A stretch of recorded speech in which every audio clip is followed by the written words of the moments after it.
In this episode of the No Excuse to Miss podcast, I sit down with Chad Wittrock, our Director of Marketing, to discuss the history and evolution of Volquartsen Firearms, the lessons learned along the way, and the stories that have taken place, such as what was the catalyst that led us to building a semi-auto 22 mag rifle. As always, thank you for listening. If you have any suggestions, comments, feedback, feel free to let us know either at podcast@volquartsen.com or simply leave us a review.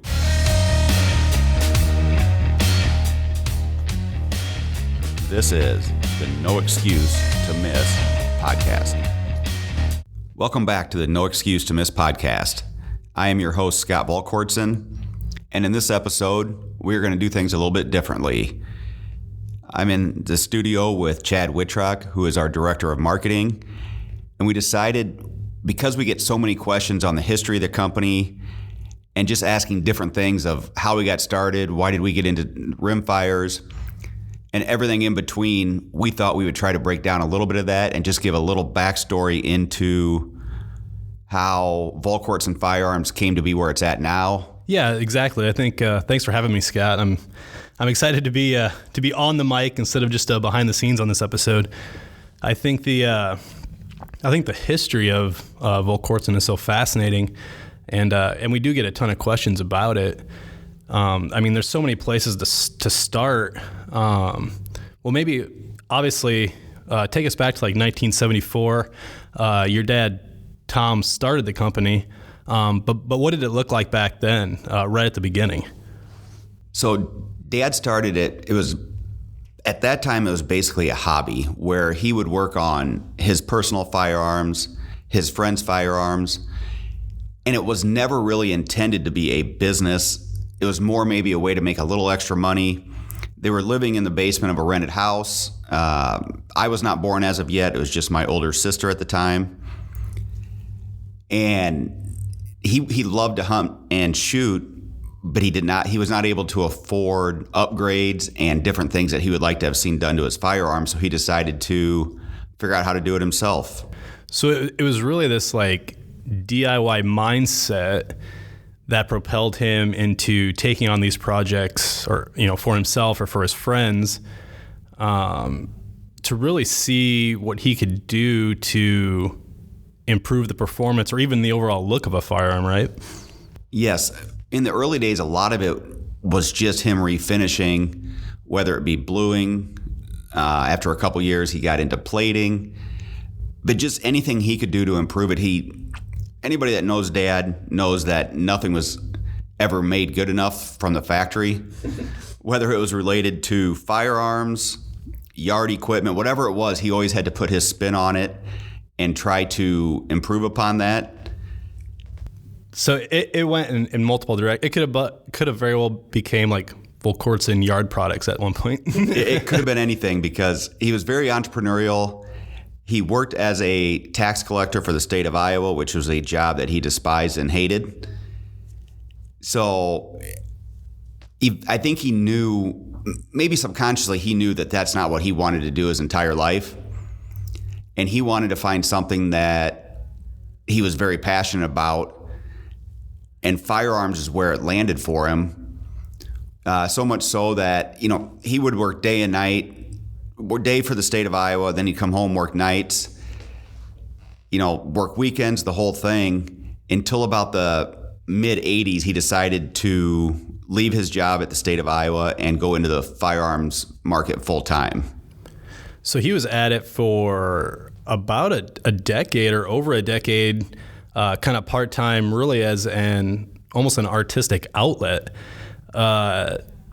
to where he could kind of do what he wanted to do his way, contradictory to his full-time job. So it really took about over a decade before he made the move to full-time. Yeah, probably. I think it was right at 12 years because it was 1986 when he went full-time.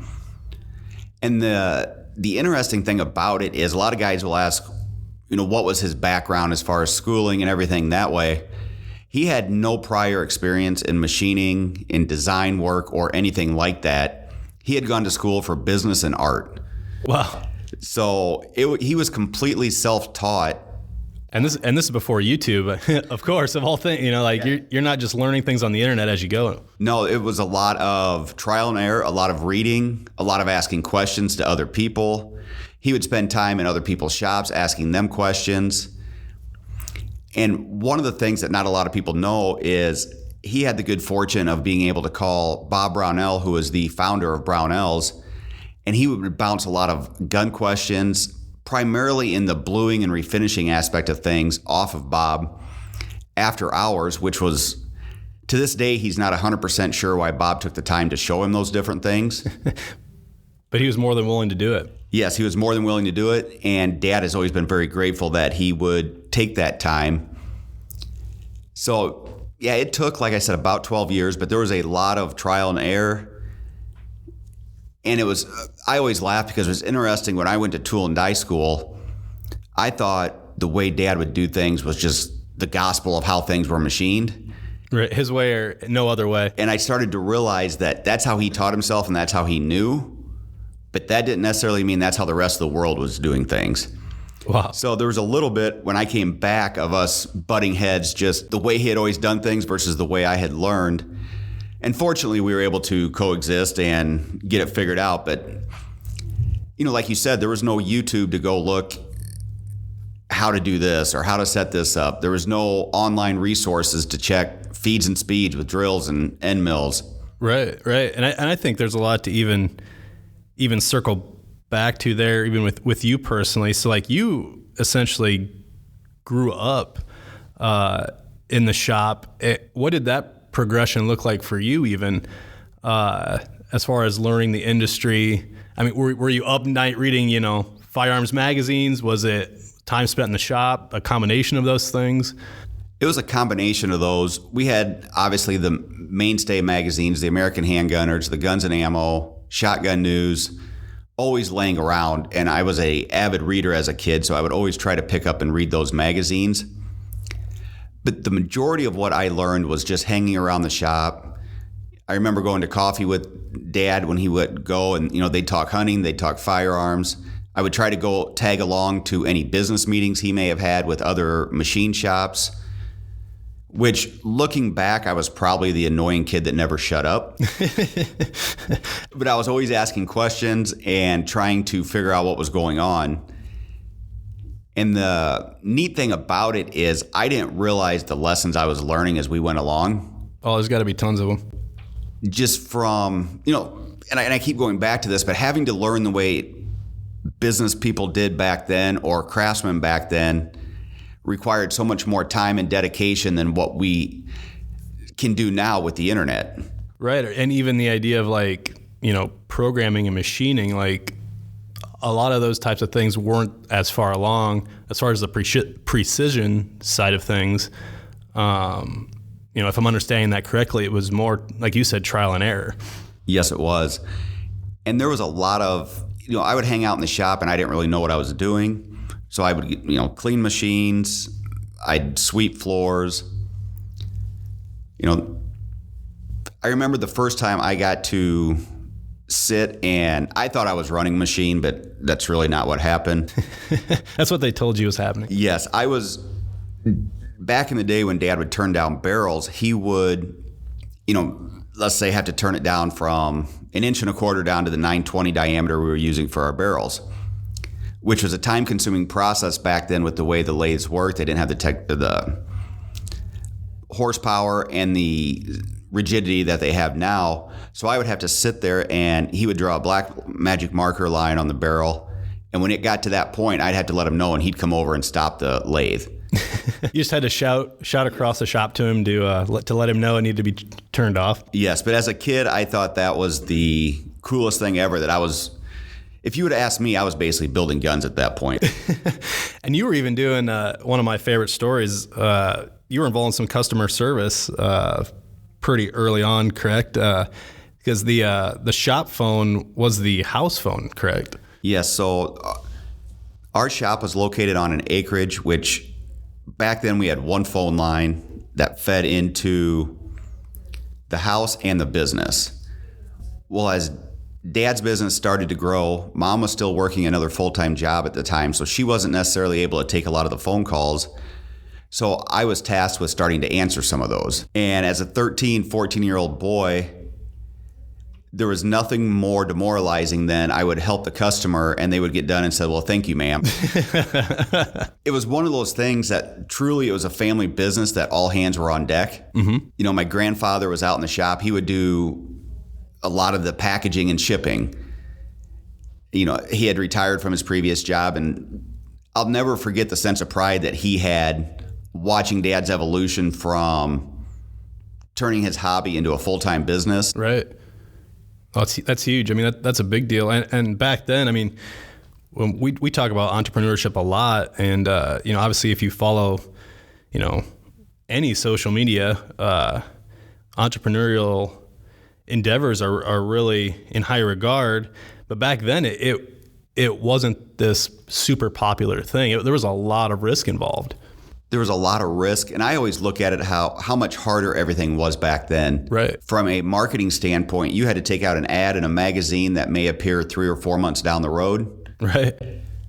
And I think the very first ad that we possibly took out for products, once we started manufacturing our own products, was Dad had a set of grips and a compensator that he would sell as a kit. Wow. And it was just one of those little 2x3 ads or whatever the size was in the back of the major gun magazines. Mm-hmm. Yeah, these weren't full page, full color ads. No, these were probably at the time, I'm going to guess, $75 or $100 to put them in there. Sure.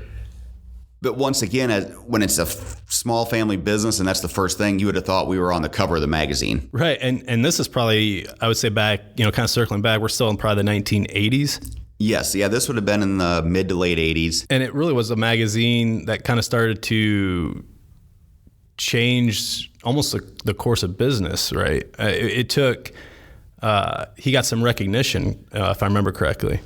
He had a couple different magazines that picked up on what he was doing as far as building custom firearms. And I believe one of the writers, who was one of the very first, was John Taffin. I may have butchered his first name. It might. Yeah, I believe it was John Taffin, who ran an article on a revolver that Dad built. And that was kind of his introduction to the magazines. And fast forward a few years, he was featured on the cover of American Handgunner. And he was able to keep kind of parlaying that into more publicity, which is back then about the only way you could gain publicity. Because word of mouth advertising was the biggest thing, especially in custom firearms. Yes, there was no social media, and people relied on those gun writers back then to tell them exactly what they thought of the product, because that was really the only experience or background they would have of that particular company. Right. Yeah. The only information you got was from what the writers were putting out at the time. Yes. So the big kind of breakthrough came in 1989. Dad was featured on the cover of American Handgunner. And that kind of set the path forward to where we are today. It created enough business. It allowed Mom to quit her full-time job, and she entered the shop as sort of all things invoicing, accounting, answering the phone. Wow. So she came on then full-time. Yes. And that's also really interesting. And you mentioned there, like, that was relating to a revolver that he was doing. So at that time, you know, he was still working on many different makes and models of firearms. Yeah, if you go back through some of our earliest catalogs, he was doing everything from building pin guns to revolvers to, he had a custom XP100 that he would build, all the way down to the rimfires that we do now. And were they essentially like custom one-off products, or what would you say the product line looked like? You mentioned that he had done some kits and things. What would you say, you know, in the late 80s, maybe even into the early 90s, what would the product line maybe have looked like? It was more of a custom shop at that time. We had a baseline of products that we offered, but there was because everyone was built one at a time on manual machines, it was much easier to stop and customize something for a specific customer. Sure. You know, many times they would order them as is, he would maybe build something out and that, is what it is. Kind of, if you redid a classic car or something to that effect, kind of a take it or leave it, a custom, like you said, a custom revolver or whatever the case may be, and a customer would just purchase that particular one. There probably wouldn't be necessarily another one like it even. Correct. And that was at the time too, he was doing a lot of smaller gun shows. Oh yeah, that's right. So it was fun for him to build up these one-off type guns. And a lot of times we would always hear him say, well, this one took way too much time. I'm not going to sell it. Sunday would come. He'd return from the gun show. We're like, how'd it go? He's like, oh, I sold the one I wasn't going to sell. But it was a matter of economics at the time because he was putting food on the table he had 4 kids, him and mom did. So it was tough to sometimes turn down. Yeah, a paying customer. A paying customer, exactly. And you've kind of, some of these guns have started to find their way back to you these days, correct? Yes, they have. It's kind of been fun for us to try to find some of the old ones that Dad built. And, a lot of these customers that bought them are getting up in years. They find it fun to be, or not fun, but maybe nostalgic to be able to sell it back to us and put it back in the family. Right. That's incredible. And the one thing that that I'm very proud of is we have customers that I remember Dad dealing with in the late 70s. Well, hearing stories in the late 70s because I wouldn't have remembered them, but early 80s and all the way throughout that we still stay in contact with today. Wow. And they've kind of grown with us and they're just as active in our product line now as they were way back in the day when Mom and Dad would be dealing with them. So I can imagine there's tons of good customer stories, customer service stories, but and like you said, to this day, our customers are still, they're all, thankfully just huge fans and very big, ambassadors to what we do. What would is there a couple stories you can share from even back then as to how like customer loyalty really shone through on the work that was being done? Yeah, there's one in particular that sticks out. And it's ironic because we would always sort of laugh at Mom at how long she would talk to certain customers. It was beyond just standard customer service, answer questions, move on to the next one. Yes, it was. The running joke was, what time are they coming over for dinner? But, fast forward to today when I look at like business, when I read business books or attend business seminars, whatever it is, they always talk about how, you have to make it more than just a customer. And I'm not sure if Mom consciously knew what she was doing back then, but she did a phenomenal job. So a quick story to sum that up is we had a customer down in Florida that he would call probably once or twice a week. And Mom would always talk to him, got to know him, found out what he did for a living, everything from that regard. And next thing you know, he's driving from Florida. He owned a shrimping business. He's driving from Florida with massive amounts of fresh seafood. All the way up to Iowa, right? All the way up to the middle of Iowa. He's in our kitchen cooking for us. And this is long before you could Facebook stalk somebody or find out who they were or what they were about. It was just nothing more than Mom befriending this customer, talking to them, taking time, because many times a lot of these customers, yes, they have gun questions and different things, but they also just like to tell shooting, hunting, range stories. Yeah, and those are some of the best things we still like to get, to this day. I think that it speaks to really getting our customers and treating them, as family, which I think is still our goal today.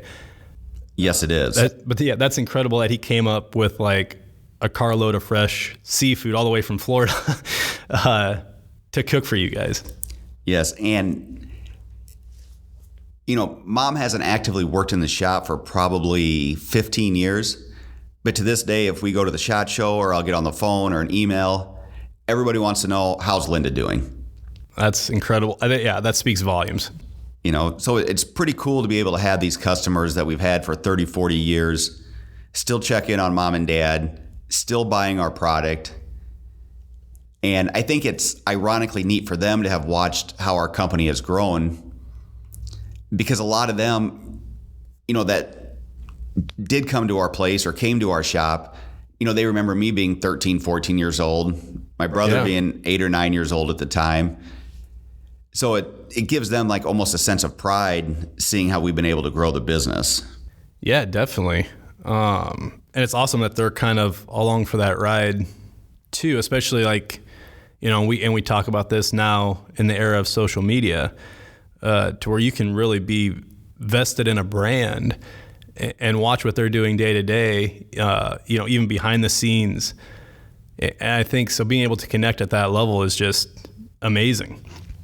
And kind of circling back, to the business itself, it really wasn't until the early to mid 90s that, I guess you'd have been probably just getting more involved at that time when the rimfire focus, really began, because we had been talking about revolvers and custom one-offs. When did that really start to switch? That would have been in the early 90s. Dad he always wanted to keep it a small family business. So he had no huge aspirations of a big corporate building, production lines, or necessarily anything like that. No, he always believed that if you kept it a family business, having your name on the product would give you a sense of pride and have you build it a little bit differently than if he was trying to manage outside employees. Sure. And with Dad being a perfectionist, he will tell you he probably wouldn't have been the easiest person to work for if you were not part of the family. Sure, I can see that. So he had to find ways to scale up the business without necessarily scaling up the number of employees that we were going to have in the business. And one of the ways that he had to do that was to narrow his focus and find like his lane that he was able to become synonymous with over the years, and that was the rimfire market. Wow. Because if you look back to the early 90s, it's hard to even fathom now, seeing where the 1022 market has come. Mm-hmm. But there was really nobody building custom 1022s or 1022 aftermarket components other than Jim Clark down in Louisiana, and him and Dad were kind of the first. Yeah, and people really, it wasn't something that everyone thought was the next big thing, correct? No, Dad got told no a lot, both from, on the vendor side, he struggled trying to find a barrel maker that would work with him to make what he thought would be a very accurate 22 long rifle barrel. Because at the time, the 1022 was just synonymous with, it was a $100 gun that you owned just to take out and plink. It wasn't going to become a bench stress rifle or anything even close to that. So yeah, the argument was, why would the customers spend this yes amount of money? Yep. Yeah, their thing was, why would somebody buy a $200 barrel for a $100 gun? Right. And he met this resistance quite a bit, and with companies that he was currently working with. And it would have been easy for him to give up on that part of it and just go back to building the custom one-off stuff. But he kept seeing that there was a market for that. Sure, because this wasn't another small step. This was another pretty significant risk, kind of like years prior when he made the initial leap. This was probably the next big risk, especially if you're known for custom one-off firearms, to say, okay, we're going to dial in, and we're going to dial in here. But everyone's not necessarily on board as far as distribution goes. Correct. And it became, I think at one point he did start to doubt himself on, okay, maybe there's not a market for this. I wondered that. So he probably had to step back and go, how hard do I push? Or, Yes, because he had become successful building the custom guns. So he had to really push, and he kind of saw that there was this ability, or there was this market, that if he started making aftermarket parts for even the Ruger, back then it was the Mark I and Mark II pistol, mm-hmm. that he thought he could build a drop-in kit that customers could become their own gunsmiths and put these kits in. Well, so that was kind of the beginning of what we now have as our accurizing kit. Yes. And they were done completely different back then. Obviously, they were cast, and then we would sit and drill holes to certain tolerances, and they'd become surface ground. And you're saying like manually drill. Are you saying manually drill holes? Yes. Wow, yep. And, it's amazing when I think back to how much work went into those parts, and then just the learning curve, because some of what we learned back then as far as polishing the parts and heat treating and all that stuff is still the way we do it today. The technology has improved where the parts are now wire EDM cut. We're no longer using castings and all that, but we're not, some of those applications are still in place from 30 plus years ago. Yeah, they're still tried and true systems to the manufacturing side of things. Yes. And once again, we didn't have the internet to go learn how to do this stuff. I always talk about how people, the gunsmiths in that generation and before them, that's going to be a kind of a lost art, because back then, the only way they could learn was you had to go out and physically buy all these different guns or borrow your buddies or whatever it took to get that in-house so you could tear it apart. Right. Yeah, you had to have it in hand. With a very good chance that it was never going back together. And I bet there's stories for those situations as well. Yes. So you had to be willing to sacrifice some of those to be able to learn. Mm-hmm. And as you're starting up, obviously the finances are not there to do this. Right. You can't go through too many trial and error guns if you're building a business or trying to scale a business. Correct. So it was, there's a lot of neat lessons that I didn't realize I was learning at the time, but as I look back, of so many things that they did that could not have been easy, even from a financial standpoint, I'll never forget, at one point we were a family of 6 living with a VW Beetle. Because we had to sell the family car to be able to make payments on other stuff. Wow, yeah. So that's humbling. And when you're growing up in it, you don't even think anything about it. Yeah, you don't know. As a kid, you don't know any different. You don't necessarily know what's all going on there. Yeah, you're along for the ride. But as you look back and you're like, okay, in order to do that, you really have to swallow your ego, swallow your pride, and believe in what you're doing. Yeah, I mean, there's a ton of tenacity that goes into that to say, I'm still committed to making this happen. Regardless of the sacrifice, like, I believe, your dad had to, really be telling himself that I am onto something here if I can just make this click. Correct. And, we're grateful every day that he did, because it allowed us to do something that we enjoy and we are very passionate about. Yeah, definitely. And that was still, excuse me, at that time we touched on kind of the accurizing kit and the internals for kind of the Mark series pistols. Is that through the early to mid 90s? Is that still about where the product line was with, the aftermarket parts for rimfire guns? Is that kind of where aftermarket parts, and we were doing a lot of customizing on the Ruger 1022 and the Ruger Mark 1, Mark 2. And then in 1997, I believe, Dad decided that it was time to build our own complete firearm. And that was when probably what you would say maybe the third shift or the third wave. Yes. in where we are today kind of hit. Yeah, I would agree with that. And then, so that would have been about the middle of 1997. Everything was ready to go. And in December of that year, we had a fire that basically destroyed our current shop.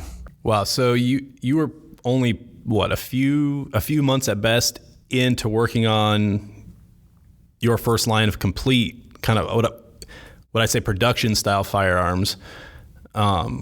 When a fire took out the entire shop. Yes. Wow. And it's one of those things, until you experience something like that, you don't realize how many little tools and fixtures and different things that you've accumulated and built over the years. So we were back up and running. I think it took about 6 months. And a credit to the industry that we're in, we had companies like Brownells and others that stood up and said, whatever you guys need, order it, get back into business. When your finances recover, we'll handle invoicing then. Well, that's incredible. So they're basically saying, yeah, we'll credit you what you need to get your legs back underneath you, because we believe in what you guys are doing. Yeah, and by that time we had started to sell a lot of parts to them, so it was going to help them the faster we could get back into business then too, because there weren't all the different companies selling. Like at that time, our most popular part was our 1022 target hammer. We were the only source for that at the time, so they needed it. They had a product void all of a sudden of a part that was starting to take off. So, but once again, they didn't have to do it. And ironically, I'd always come back to them as once again it was Brownells, but this time it was Frank Brownell, who was the son of Bob and the second in line with the Brownells family. Wow. So that relationship, continued on then, and the relationship with Brownells continues on today as well. Which is neat. They're an Iowa company. They're third generation, but they've been very instrumental in everything we've ever done. Oh, that's incredible. So so after 6 months, you guys are kind of back, getting everything squared away again, to actually do production firearms. Yes, we got going again about the middle of '98. We made the decision to skip the 99 SHOT Show, which is the only SHOT Show we've missed since I think 1991 or something like that.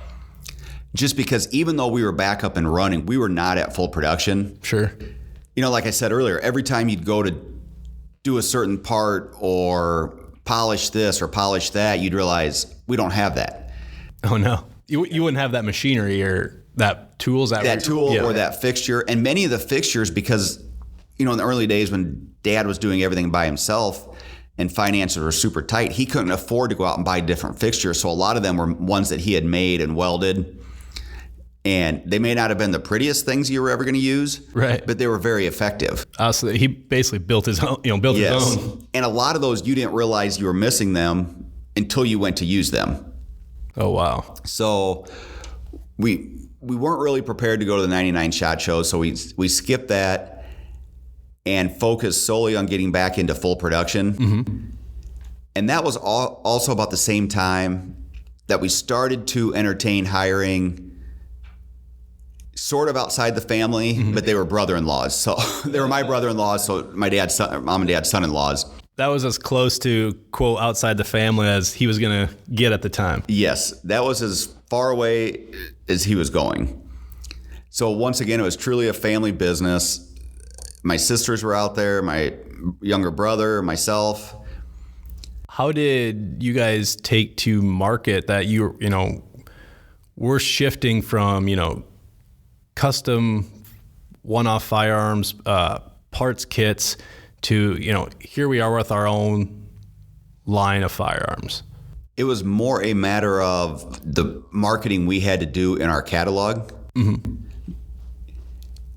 I want to say that right about that same time, I might be off a year or two, but right around the year 2000 is when we came out with our first website as well. Oh, yeah. Yep. Which at that point, trying to sell my dad on a website was almost impossible because, obviously none of us knew what it was going to become as far as internet marketing. Yeah. But I would say that generation really didn't understand what it was going to become. So we came out with our own website, and that was about the same time that we were able to start promoting our stuff through more dealers and distributors. Oh, sure. The dealer network was building. And the dealer network is building. So we had kind of that customer base there that we just had to shift what we were selling to them. Okay. It was a pivot point. Yes. And it really probably would have been like the 2000 SHOT Show when we were finally able to put those in front of people that they could see what we were doing. Wow. And then you got instant feedback. Yes, finally. After 5 3 years, it was instant feedback. Yeah, 3 years, instant feedback, and then and that was all to the .22 long rifle caliber at that point, correct? Actually, the 22 mag was our first complete rifle that we had built. Wow. And the 22 long rifle would have been the easy or the natural progression. Sure. But nobody at that time was building a semi-auto 22 mag. There had been other companies that had built them prior to us, but I don't think any were in production at that time. And is this where someone had told your dad that it couldn't be done? Yes. It would have been at either the 96 or 97 SHOT Show would have been the catalyst for this. I believe it was 96. In a conversation that Dad was having with a longtime customer, friend, industry professional, he said he had thought about making a semi-auto 22 mag. And the guy had no idea what he was... I was just going to say... what he started when he turned around and said, he said, good luck, but you'll never do it. People smarter than you have tried. Oh, so he threw down he threw down the gauntlet there too. Yes, and I don't think he ever meant anything. It wasn't intended to come off probably the way it came off to your dad. No, it was more. I think he thought he was giving him advice: save yourself the time and money. Yeah, don't go there. Don't go down that road because you're not going to figure it out. Right. But once again, if Dad is anything, he's stubborn. And that was like the aha moment that he said, we are going to build a 22 mag and it's going to work at some point. So that was kind of the first major product that I was involved with helping with. Sure, because you would have been early 20s? Yes. At this point. So I would have been out of school in my early 20s. And the majority of it still came down to Dad developing it, but it was something that I was able to watch with actually know what was going on. Sure. So I don't want to act like I came out with it or to take credit for it because it was not me. Right. But it was one that I was actively involved, helping making parts for, helping testing, everything from putting it in a vise and pulling the trigger with the string early on, to getting it to where it is now.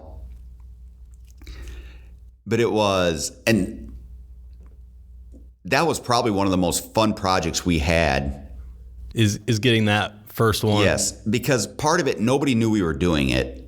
So there wasn't a lot of pressure as far as a timeline. Yeah, it wasn't one of those things where you hype up, a year, maybe a year more in advance, that this is, on the way. There was none of that. And back then you were able to take things a little bit slower from a marketing standpoint. You could build up more of a product with a scheduled SHOT Show release. Yeah. Yeah, because it really came down to SHOT Show at that point. As far as new product launches, I would say at that point, SHOT Show was the place that everybody would release a new product. Yep. Now there's obviously a million different ways with the way marketing is done, but you have to remember this was 23, 24 years ago. Right. Yeah, it's just crazy like where the time moves. And then looking, at this last decade, where would you say from there the product line really went? Did you really feel like you were getting your legs under you now for creating the most accurate semi-auto rimfires? Yes, at that point we knew we were onto something. We were building the 22 mag. We introduced the 22 long rifle. And accuracy and precision were really obviously the main focus. It wasn't just giving people an option for another rimfire. Correct. That was our primary focus. Was we always wanted the semi-auto to shoot as well as any bolt action rimfire that was out there. And it's still a constant evolution of getting to where we want. We're still testing different barrel designs and different things. Sure. Yep. But there was just so much trial and error testing, research and development, trying to get to where.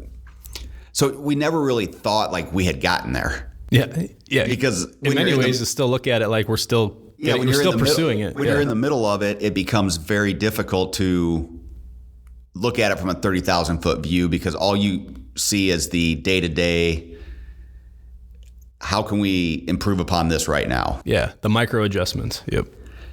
So we worked on the rifles, we expanded our product line, And then in about the mid 2000s, my brother Nick and I actually purchased the business from mom and dad. And it was almost perfect timing because the production was going more to CNCs. Yep. It was becoming the early stages of digital marketing and different things. All things that Dad wasn't necessarily into. Sure. He was more into... He liked the hands-on. Yes. Yep. He liked to be able to look at something, machine it to what he thought looked right, which was a talent that he had that I did not have that same talent. I needed a print. I needed specific measurements. I didn't have that same eye that he had. And it was also one of those things, though, unfortunately, where you can't take that and necessarily replicate it. Correct. So as we took over, we started to expand with more employees, adding, And people. you went outside you started going outside the family, right? Yes. Which some, I'm sure, would have been a real struggle had he still been at the helm at that point. Yes. But we had a vision of where we wanted to go. And the only way we were going to do that was with more help. Yep. And I always say, people will ask me sometimes, like, one of the biggest business lessons that I've learned, and that is to trust in people at what they're good at. Yeah, definitely. Because even like when we hired, probably one of our first major hires was our head tool and die guy. And it was very tough to just let him go because we always wanted to have our imprint on everything he was doing. You want to double and triple check everything that was going on. Yep. But once you realize they're doing that day in and day out, and if you hire the right people, in time you learn they're doing that better than I ever did. Yeah.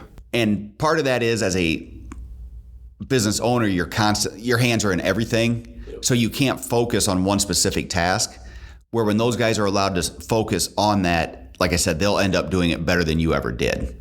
I think that's a huge lesson. Being willing to step back and let people excel at what they know. I think it says so much about being able to be humble, but I can definitely see the challenge there if you grew up, especially from, again, the custom side, to where, this is exactly how, you almost have to, kind of like how you had to say how it was always done isn't necessarily always the best way. You have kind of to check yourself now at this point, almost like your dad kind of had to check when you came on, that there may be a better way, or someone may know a better way. 100%. And it requires you to really check your ego. And part of that, I believe, comes from having the company tied to your last name. Yeah. Which a lot of, business gurus will tell you that's a horrible idea, which I know there's pros and cons to it. But what we had to learn was, one, check your ego at the door. There are better ways to do things. There are people that can do certain tasks much better than you ever could. But even bigger than that is, how can you grow the company so that even though it might be our last name on the door, how do you grow the company that everybody has a part in it and feels like it's family to them? Yeah, all the way from the customers through the employee. Correct, because then they will have that same level of pride. Yeah. Working for us as a team. And I think that's one of the things that over the last 4 to 5 years we have really worked hard at. And it comes from learning from other companies and being able to set aside, like you said, the idea that you know best. Because ultimately, if we can get buy-in from everybody that's here and they take that same pride, it ends up benefiting the customer in the long run. They get the best product we can turn out. Yeah, definitely. I still think that speaks volumes as to, how, the firearms we make are still assembled by one technician. Yes. To keep that level of that personal touch, that family aura that started the whole trajectory of the business. I would completely agree with that. And it's funny because if you look at how things over the years have changed, from marketing, from machining to everything, the one thing that hasn't changed is the word of mouth advertising. Yeah, even more so now. Even more so now because people all have a platform. So it's even more imperative that you build a firearm or a product, aftermarket product, whatever it may be, that people can be proud of. Yeah, definitely. Or you'll find out about it a lot faster. Yes. And I would even take it one step further on top of that is something that I learned from mom and dad was customer service, which is something we pride ourselves on. We've definitely made mistakes. We try to learn from those.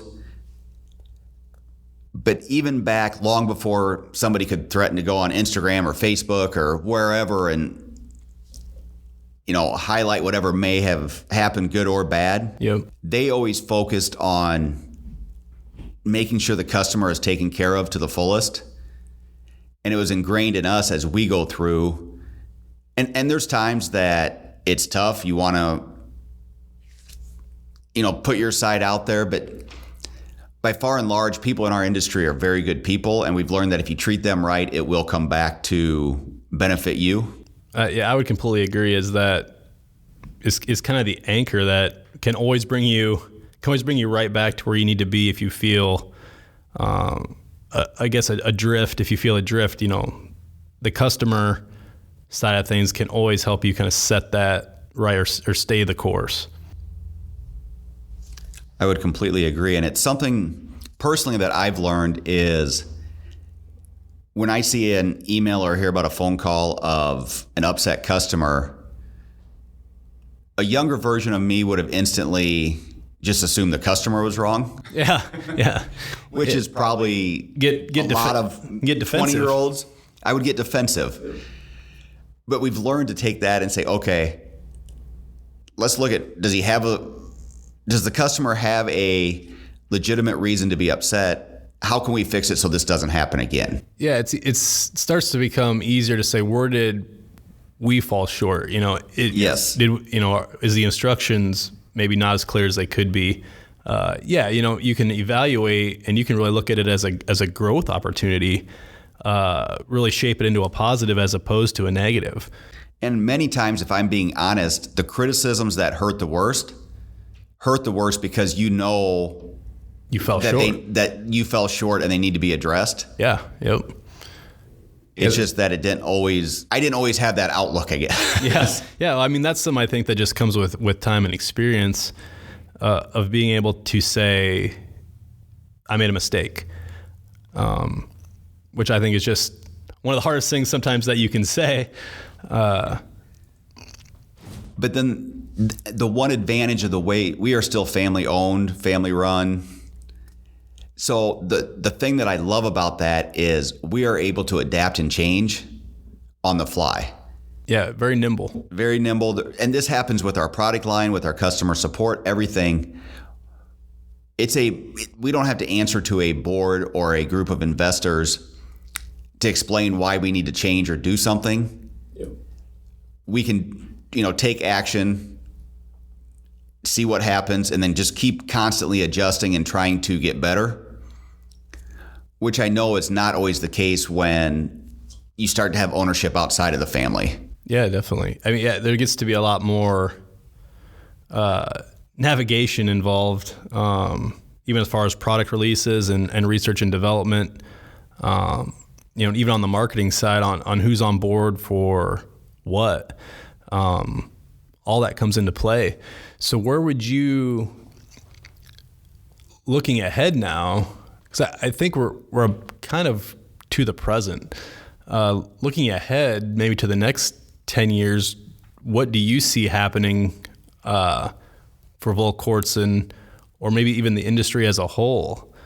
With the return of SHOT Show in 2022, where do things go from here? Well, I, for one, am extremely excited about getting back to SHOT Show. And like you and I have discussed, it's not necessarily from the business side of things. It's getting back to see friends and colleagues that now has been a year and a half since I've seen some of them. Yeah, I think a lot of people, we feel like the industry can be very small sometimes, but I don't know how many people realize that the SHOT Show is the only time you see, obviously we have social media and email and cell phones, but the SHOT Show might be the only time you see some of your friends in person. Correct. And yes, I realize there's Zoom calls, but if I don't have to do another Zoom call for a few months, I am fine with that. So I'm excited about that. As a company, we have several new projects that we're working on that we're super excited about. The one thing that I will say is it's funny because ever since we got into the rimfires in the early 90s, we've had a common question come up to us that has said, so what are you going to do when that dries up? When the rimfire market goes away is what they're essentially asking you. Or when it's saturated or what have you. But we've grown exponentially. We have way more machining capacity than we've ever had.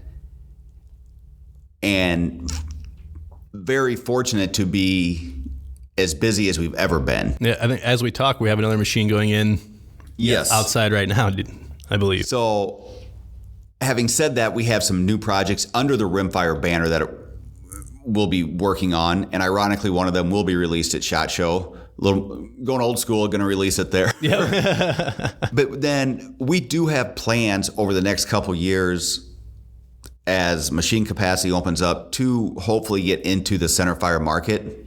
Sure. I think it's a natural progression if we want to keep growing. And part of that is not only from our product line, but we have customers that use our firearms. We have competitors that use our firearms.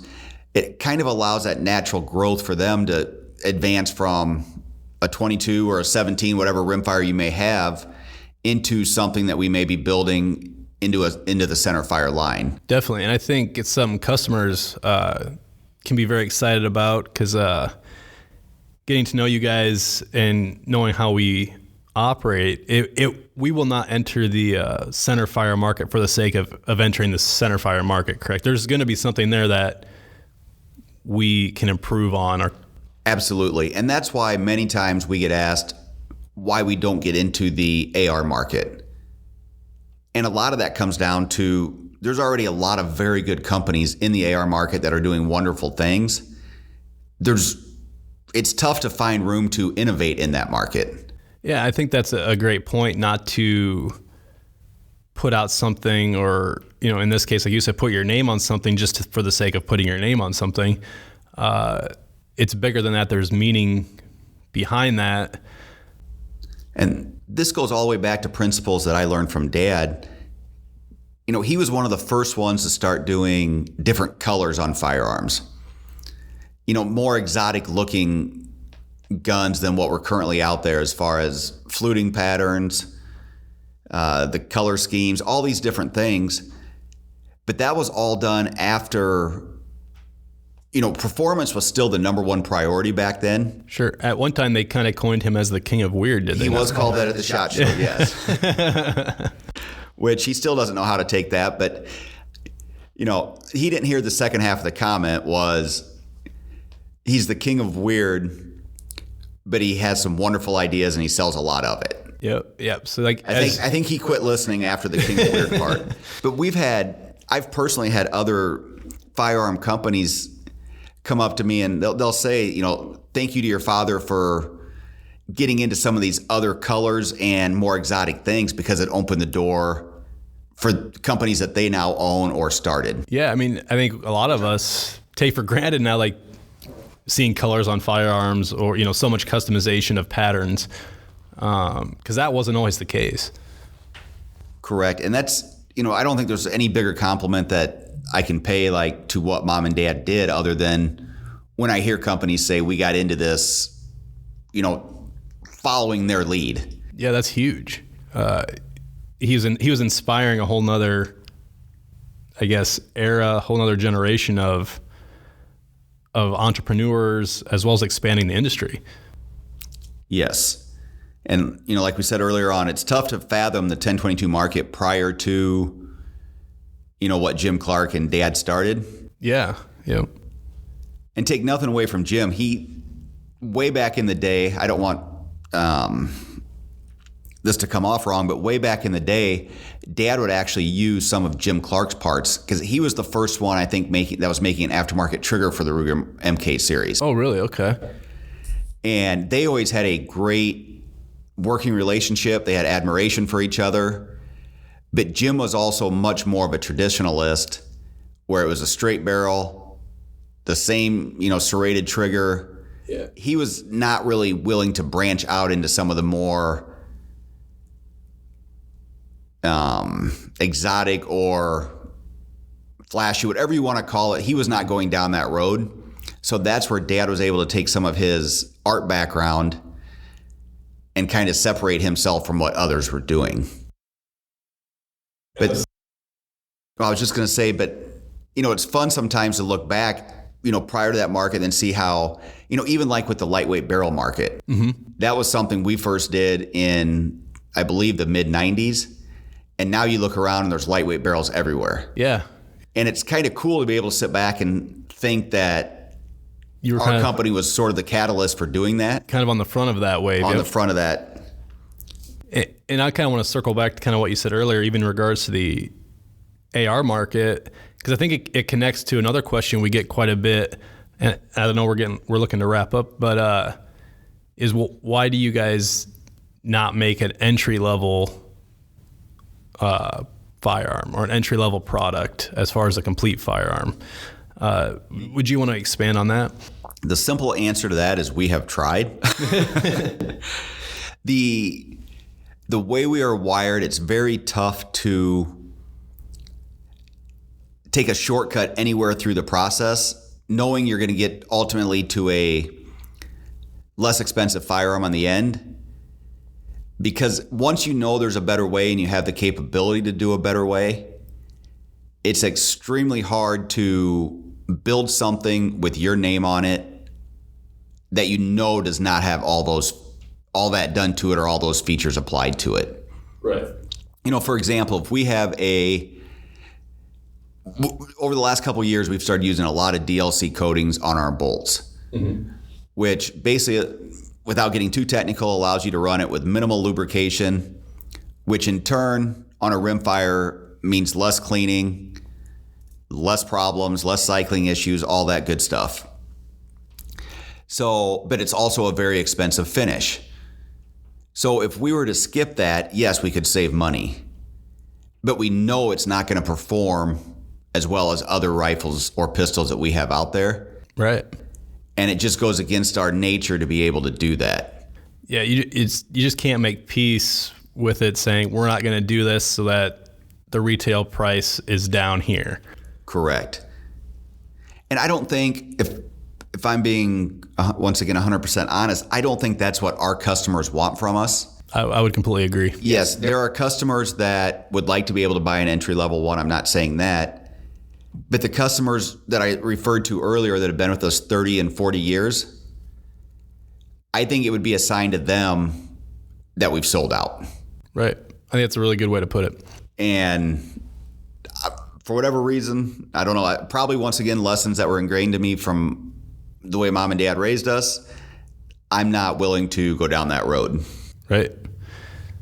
It's stand tall. Yes. Is there anything else you'd like to add? I think we've got kind of up to present. I think if anyone has any questions about our product line or even the history of the company or ideas for more episodes like this one, podcast@volquartsen.com is always a good place to reach us. Anything you'd want to add there, Scott? No, I would say, if there's anything they ever want to know, we enjoy talking about the history of the company. We don't like to, we got to be careful not to look back too often. Yep. Because our focus is primarily on today and tomorrow. Sure. But it is fun at times to go back and see how things were done, the history of the company. And it's fun for me to have people that have known us for a long time come up and say, was this your vision when you guys got into it? And honestly, I can't say it was because I just wanted to get into the business. And once you were in, you were in. Yes. So, yeah, other than that, like I said, if you have any suggestions, questions, if you'd like more we've been staying away from doing a technical episode, but if that's something that people are interested in, we can definitely do it. Yep. But we will be getting back to more guests over the next coming week. We have some great guests lined up, both in and out of the shooting industry. So I'm excited about where we're headed. I completely agree. I'm excited to listen in on who's coming up next. As for today, it was great to be on the microphone and get a chat about the history of the company. I think it's really fascinating. There's a ton of takeaways as far as tenacity and trusting your instincts. So stay tuned. More episodes coming up. Thank you, Chad. Thanks, Scott.